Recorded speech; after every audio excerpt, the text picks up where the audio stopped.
El actual proceso electoral en curso ha incrementado y exacerbado en el plano cultural de nuestra sociedad nacional la confrontación, la desconfianza, el individualismo exagerado y la disputa descarnada por estar presente en noticieros radiales, televisivos y en cable. El sensacionalismo y la desinformación atiborran Internet, las redes sociales, los videos y formatos multimedia con contenidos inherentes a una cultura del espectáculo, agresiva e impositiva.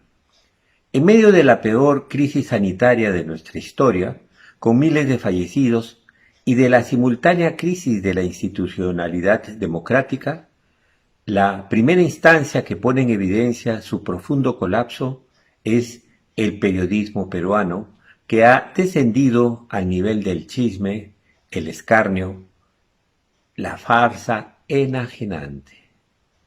¿Dónde están el respeto a la diversidad y pluralidad, la tolerancia y el diálogo, la cooperación y la solidaridad que busca un clima de confianza y entendimiento para consolidar los derechos humanos y las libertades fundamentales formuladas por la UNESCO como una declaración esperanzadora a inicios de este siglo XXI?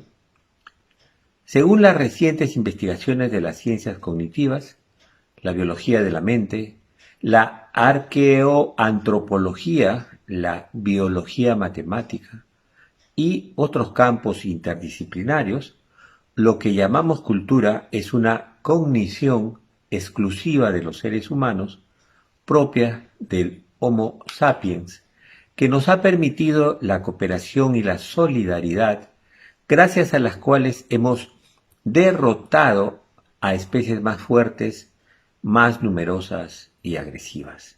El lenguaje simbólico y la cultura comunitaria han significado una ventaja evolutiva fundamental porque en lugar de adaptar nuestra biología al entorno para sobrevivir, hemos creado e inventado formas de existencia que nos han servido para transformar las circunstancias naturales en una realidad simbólica. Esa dimensión especial articulada en torno al habla es la cultura, que implica una memoria no genética para los seres humanos. Desde los primeros meses de su nacimiento, al activar su capacidad lingüística, todos los humanos damos un salto evolutivo incomparable al disponer de toda la experiencia y sabiduría acumulada en siglos por las generaciones previas. A través del lenguaje, la cultura nos hace partícipes de un todo comunitario que posibilita continuar con nuestra hegemonía y proyectarnos al futuro. Han sido el parloteo, el chismorreo y la cháchara que en conjunto se han convertido en el dispositivo del que emerge nuestra conciencia individual, arraigada en la dimensión social del uso del lenguaje. Nacemos simultáneamente con las palabras al universo de la significación que moldea el mundo de nuestra experiencia y pensamiento. Nos integramos al espacio y tiempo que compartimos con nuestros semejantes como el ámbito de nuestra existencia que está más allá de la información sensorial al emerger imaginariamente de la naturaleza simbólica que compartimos. Padres, familia, vecinos, faena y un largo etcétera nos comunican respuestas variables y diversas para nuestra adaptación humana. La vocalidad del habla convertida en tradición oral permitió la conservación de las plurales dimensiones que emergen de nuestra cultura. El descubrimiento de la escritura otorgó a los ritos la posibilidad de transitar hacia mitos. Al fijar lo consensual en documentos, permitió la conservación de la memoria y establecer lo social como una institución o creencia colectiva. Gracias al nacimiento de la escritura, ésta se transforma en piedra angular de la realidad social. Toda nuestra existencia y acciones están determinadas por el uso de la palabra escrita. Puedes nacer, pero debe ser registrado en una partida y después en un documento que te otorga identidad ciudadana. Establecer una relación con una pareja exige aceptar y firmar un registro matrimonial gracias al cual se constituye la sociedad conyugal. Si buscas aprender conocimientos para obtener un medio de ganarte la vida, debes, a través de la escritura, cumplir requisitos mínimos para ingresar al estudio. Si pretendes ejercer alguna destreza manual o profesión, necesitas firmar compromisos o contratos de trabajo, etc. No hay actividad humana que no esté mediada por el ritual de la palabra oral o escrita. La crisis sanitaria, económica y ecológica en curso nos ha revelado la necesidad de superar una cultura de la defección, de la lucha individualista y el afán de beneficio material. La solidaridad, la cooperación y el diálogo aparecen como indispensables para superar los problemas actuales del mundo y avanzar hacia una cultura del diálogo, la solidaridad y la cooperación internacional.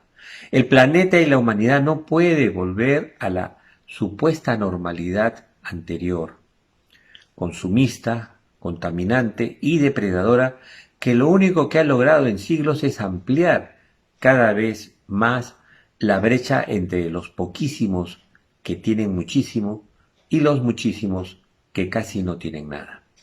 Según la RAE, defección significa acción de separarse con deslealtad de la causa o parcialidad a que se pertenecía. Es decir, la opción egoísta, individualista, orientada al beneficio lucrativo, y la prepotencia fomenta una cultura de la defección que ha llegado a mostrar sus defectos y limitaciones en situaciones de profunda crisis social, política y ecológica. Esta cultura de la defección, que ha extendido la ley de la selva a la sociedad humana, ha crecido simultáneamente a la progresiva reducción y posterior eliminación de la formación artística y literaria, al punto que hoy la dimensión humanista es vista como inútil e innecesaria. Esta óptica oportunista que pone el beneficio económico como valor supremo ha alimentado y legitimado la disidencia indolente y autoritaria a partir de un uso confrontacional e instrumental del lenguaje. Nuestro ser social, cooperativo y solidario, el lenguaje, se ha enajenado, se ha vuelto contra nosotros mismos. Siempre en toda colectividad existen los conflictivos y problemáticos que pretenden estar por encima de las leyes y los acuerdos establecidos para la convivencia. Es la voluntad de sobreponer a los intereses individuales, los colectivos, que se impone sobre las tendencias disidentes, lo que constituye una cultura del diálogo, la cooperación y la solidaridad. Un proceso democrático como las elecciones aparece como la mejor oportunidad para revertir el predominio de una cultura de la defección, el individualismo y la confrontación, siempre que los agentes involucrados empiecen reconociendo que ninguno aislado puede solucionar la crisis, pues ésta exige una concertación, cooperación y acuerdo entre las fuerzas democráticas responsables. Solo así evitaremos que los perdedores hagan una oposición abstrusa y terca contra el gobierno elegido que daña al país.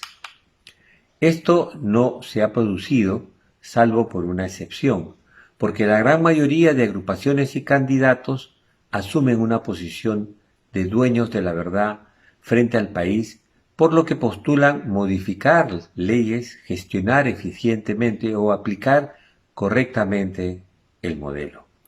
No hay seriedad de compromisos ni competencia profesional en sus planes, menos una perspectiva con proyección hacia el futuro próximo.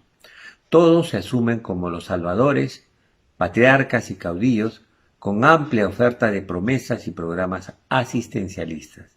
La proliferación de partidos y candidatos parece mostrar que la política se ha convertido en una dimensión complementaria de los negocios e intereses económicos. Eso explica extraños fenómenos partidos que son vientres de alquiler como Restauración Nacional, que en cada elección acoge a un candidato diferente, otros que son muñecas rusas o matrioscas que cambian de rostro en la siguiente elección, como Renovación Popular, que antes fue Solidaridad Nacional. Asimismo, aspirantes a futuros presidentes o congresistas, con sentencias judiciales y penales, con deudas tributarias y demandas por abuso, no pueden ser premiados con el voto ciudadano. El uso recurrente de términos como popular, nacional, renovación, renacimiento, acción, al no refrendarse con articulaciones orgánicas, con organizaciones, instituciones y movimientos de la sociedad civil, solo expresan una retórica vacía que busca ocultar la profunda crisis de representatividad de las agrupaciones partidarias en nuestro sistema democrático y el caudillismo egocéntrico que las lastra.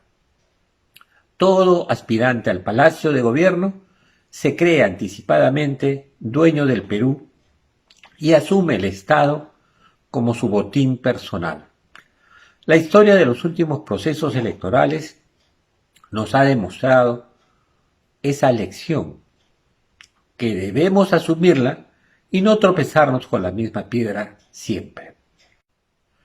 En las últimas 3 décadas, 1990-2020, junto a la crisis de la República Empresarial, hemos vivido el surgimiento simultáneo de una clase política parlamentaria o congresal que, como padres de la patria, en lugar de servir a la nación, se han servido de esta para sus intereses individuales.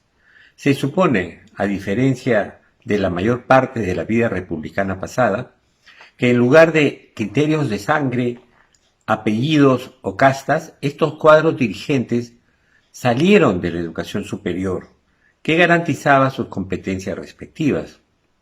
Así, arquitectos, ingenieros, economistas y otros profesionales terminaron como presidentes del país, de organizaciones estatales y del aparato de gobierno e incorporados como cuadros empresariales y técnicos a los grupos económicos nacionales y posteriormente internacionales. La reconstrucción de la crisis producto del populismo alanista involucró directamente a la última generación formada en el anterior sistema universitario. Esta educación, por ser meritocrática y respetar el conocimiento, fue progresivamente desmantelada para favorecer lo mediocre y lo ilegítimo en un proceso que empieza con Velasco, que lo debilita, sigue con Alan, que lo pauperizó, y concluye con Fujimori, que lo degeneró. La solución a la crisis de viabilidad de nuestra nación no se logrará solo por elecciones ni exclusivamente con reformas constitucionales. El único instrumento reconocido para fomentar el desarrollo sostenible es la educación. Si no asumimos la necesidad de una radical y profunda reforma de la calidad de nuestro sistema educativo escolar y universitario, cualquier alternativa de cambio es pura ilusión.